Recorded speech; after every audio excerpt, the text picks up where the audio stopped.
Resiliency is perhaps one of the most undervalued things that we can build inside of our business. As we are growing, we should be breaking things. We should be failing a lot. We are likely going to be failing more than we win. And an operational element of actually breaking through some of those plateaus and breaking through those barriers is developing a system for resiliency. Now, how do we do that, right? I think resiliency is traditionally considered, a personality attribute, or someone's resilient or they're not, right? But resiliency can be built and it can be fostered inside of our company, especially if we block in the time and we create the systems around how we learn.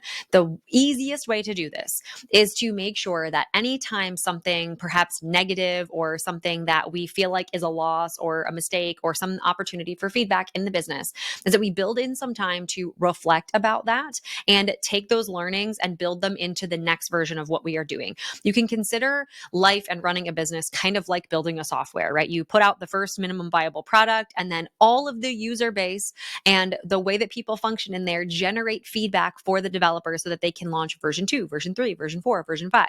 And the best part about having a business is we get that real-time feedback, right? If we're running a small team, if we're helping a handful of clients, we get that real-time feedback. We're so connected with what is going on inside of our business. So that is a massive, massive upside versus some of these Fortune 50 CEOs, some of the folks who've grown some of the largest businesses in the world. They are super removed from customer feedback, from team feedback, right? That's why we have shows like Undercover Boss and people that go into their companies to figure out where the inefficiencies are. We can be so connected with that by building in this resiliency function. So what might that look like? If we lose a client, right? Let's just say, for example, we lose a client and we're wondering, how did that go? Why did that happen? We build in a small amount of time. At the end of the project, a lot of folks call this like, a post-mortem meeting or an offboarding meeting or something like that, where the team goes in, we take a look at the project specs, we see what was going on there, what might have contributed to them, canceling or not moving forward with us or whatever that looked like.